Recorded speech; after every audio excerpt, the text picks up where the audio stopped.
નમસ્કાર. દર વર્ષે 22 એપ્રિલ આવે એટલે વિશ્વ પૃથ્વી દિવસ. પણ શું આ બસ કેલેન્ડરની એક તારીખ જ છે? ના, બિલકુલ નહીં.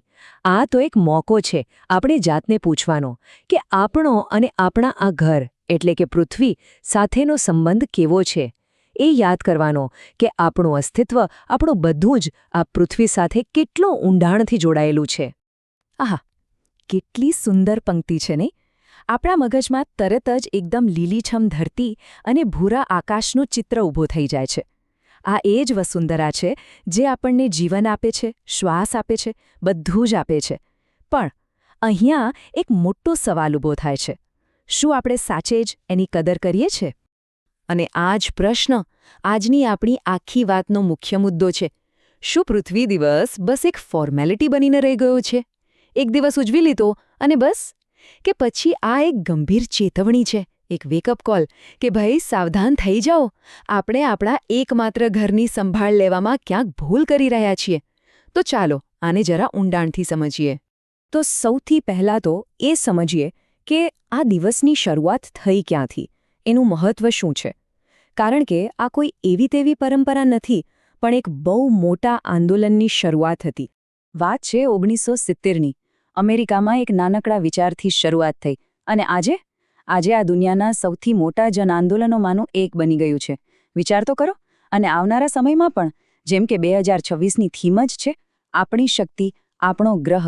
આ થીમ પોતે જ બધું કહી જાય છે કે ભાઈ સાચો બદલાવ કોઈ સરકાર કે નીતિઓથી નહીં આવે, એ તો આપણા સૌની સામૂહિક શક્તિથી જ આવશે. પણ અહીંયા જ એક મોટી સમસ્યા સામે આવે છે. આપણે બધા પર્યાવરણની સમસ્યાઓ વિશે જાણીએ છીએ, ન્યૂઝમાં વાંચીએ છીએ, સોશિયલ મીડિયા પર ચર્ચા કરીએ છીએ, બધું જ.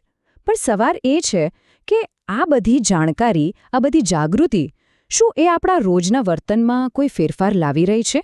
શું આપણે ખરેખર કંઈક બદલી રહ્યા છીએ? ક્લાઇમેટ ચેન્જ, હીટ વેવ, પાણીની તંગી, પોલ્યુશન, આ શબ્દો હવે ખાલી ન્યૂઝ હેડલાઇન્સ નથી રહ્યા. આ કોઈ ભવિષ્યનો ખતરો નથી, આ તો આપણી આજની હકીકત છે, આપણી રિયાલિટી છે. આપણે દરરોજ આબોહવા પરિવર્તનની અસરોનો સામનો કરી રહ્યા છે, પછી એ ભયંકર ગરમી હોય કે વધતું પ્રદૂષણ. આ હવે આપણા અસ્તિત્વ સાથે જોડાયેલી એક કડવી સચ્ચાઈ છે.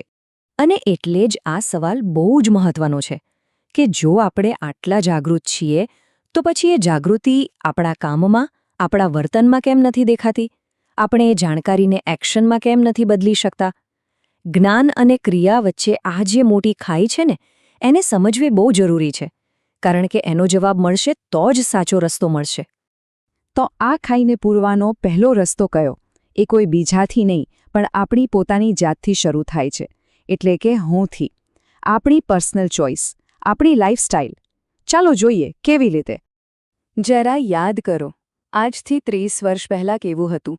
ઘરમાં પંખા હતા, બહુ તો બહુ કૂલર. આવવા જવા માટે પબ્લિક ટ્રાન્સપોર્ટનો ઉપયોગ થતો અને આખા પરિવારમાં માંડ એક ગાડી હોય તો હોય. અને આજે દરેક રૂમમાં એસી જોઈએ. પરિવારના દરેક સભ્ય પાસે પોતાની ગાડી છે. છેલ્લા થોડા દાયકાઓમાં આપણી લાઇફસ્ટાઇલ જબરદસ્ત રીતે બદલાઈ ગઈ છે.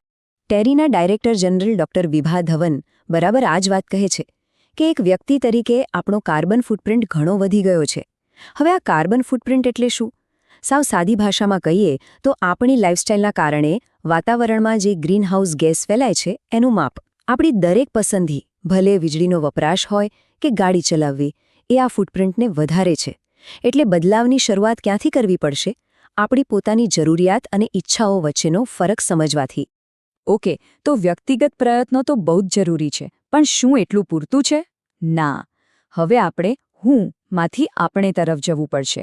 એટલે કે એવી સિસ્ટમ્સ અને પોલિસીઝ તરફ જ્યાં સરકાર અને સામૂહિક વ્યવસ્થાની ભૂમિકા સૌથી મહત્વની બની જાય છે. આ માટે ગ્લોબલ કોમન્સનો આઈડિયા સમજવો બહુ જ જરૂરી છે. આનો મતલબ શું? હવા, પાણી, દરિયો, આ એવી વસ્તુઓ છે જે આપણા સૌની છે, પણ એનો માલિક કોઈ એક નથી. હવે તકલીફ એ છે કે જે વસ્તુ બધાની હોય એની જવાબદારી કોઈની નથી હોતી, ખરું ને? બધા એમ જ વિચારે કે બીજું કોઈક ધ્યાન રાખશે, અને અંતે કોઈ નથી રાખતું. અને એટલે જ દેશો વચ્ચે અને રાજ્યો વચ્ચે સંકલન કરવું ખૂબ જ અઘરું છે, પણ એટલું જ જરૂરી પણ છે.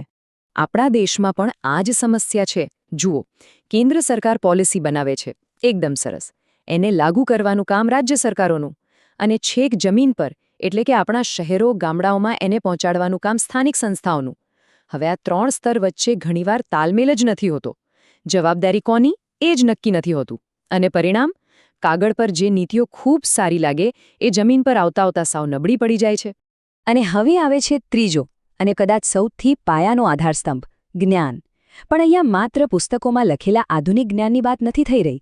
વાત છે આપણા પરંપરાગત જ્ઞાનની પણ, જે સદીઓથી આપણને પ્રકૃતિ સાથે જોડાઈને જીવતા શીખવાડતું આવ્યું છે. પ્રોફેસર પાયલ પાયગો કેટલું સરસ કહે છે, હમને તો હર ચીજ કો દેવતા માના હૈ, ઉસકી પૂજા કરી હૈ. અને આ જ તો આપણી ભારતીય સંસ્કૃતિનો પાયો છે. આપણે તો નદીને માં કહીએ છીએ, પર્વત અને વૃક્ષોની પૂજા કરીએ છીએ. આપણા માટે પ્રકૃતિનું રક્ષણ કરવું એ કોઈ ફરજ નથી, એ તો આપણું ધર્મ છે, આપણી સંસ્કૃતિ છે. પણ લાગે છે કે વિકાસની આ આંધળી દોડમાં આપણે આ બધી સંવેદના ક્યાંક પાછળ છોડી દીધી છે. પણ એક સારી વાત એ છે કે આપણી નવી રાષ્ટ્રીય શિક્ષણ નીતિ આ જ દિશામાં કામ કરી રહી છે. એ આ પરંપરાગત જ્ઞાનને આધુનિક શિક્ષણ સાથે જોડવાનો પ્રયત્ન કરી રહી છે. એટલે કે હવે શિક્ષણ માત્ર 4 દિવાલોની અંદર નહીં હોય. વિદ્યાર્થીઓ બહાર જશે, પ્રકૃતિને અનુભવશે, પર્યાવરણની સમસ્યાઓ પર પ્રોજેક્ટ્સ કરશે અને એવા બિઝનેસ બનાવતા શીખશે જે પૃથ્વીને નુકસાન ન પહોંચાડે. આનાથી આપણી આવનારી પેઢી ચોક્કસપણે વધુ જવાબદાર બનશે. તો આપણે 3 મુખ્ય પિલર્સને વાત કરી: હોની શક્તિ, આપણેની શક્તિ અને જ્ઞાનની શક્તિ. હવે આ બધાને જોડીને આગળ શું કરવું એ જોઈએ. અને આ વાત સમજવી ખૂબ જ જરૂરી છે કે સાચી તાકાત કોઈ એક પિલરમાં નથી, પણ ત્રણેયના જોડાણમાં છે. સાચો અને લાંબો ટકે એવો બદલાવ ત્યારે જ આવશે જ્યારે આપણા વ્યક્તિગત પ્રયત્નોને સરકારની સારી નીતિઓનો સાથ મળશે અને આ બધાની પાછળ આપણું પરંપરાગત અને આધુનિક જ્ઞાન હશે. આ ત્રણેય એકબીજા વગર અધૂરા છે. તો સવાલ એ છે કે આપણે દરરોજ શું કરી શકીએ? અહીંયા 3 સાવ સિમ્પલ પણ બહુ જ પાવરફુલ સ્ટેપ્સ છે. પહેલું, બિનજરૂરી લાઇટ પંખા બંધ કરીએ. બીજું, એકલા ગાડી લઈને જવા કરતાં પબ્લિક ટ્રાન્સપોર્ટ કે કારપૂલનો ઉપયોગ કરીએ. અને ત્રીજું અને સૌથી અગત્યનું, ઈચ્છા મુજબ નહીં પણ જરૂરિયાત મુજબ વસ્તુઓ ખરીદીએ. આ ફેરફાર ભલે નાના લાગે, પણ જ્યારે કરોડો લોકો સાથે મળીને આટલું કરશે તો એની અસર કેટલી મોટી હશે એનો વિચાર તો કરો. અને અંતમાં બસ આ એક જ વાક્ય: પૃથ્વી છે તો આપણે છીએ. આખી વાતનો સાર આમાં જ આવી જાય છે. આપણું અસ્તિત્વ, આપણું ભવિષ્ય, આપણું બધું જ આ પૃથ્વીના હોવા પર જ ટકેલું છે. અને પૃથ્વી દિવસ બસ આ જ વાત યાદ અપાવવા માટે છે કે આપણા ઘરની સંભાળ રાખવી એ કોઈ ઓપ્શન નથી, એ આપણી સૌથી મોટી અને સૌથી પહેલી જવાબદારી છે.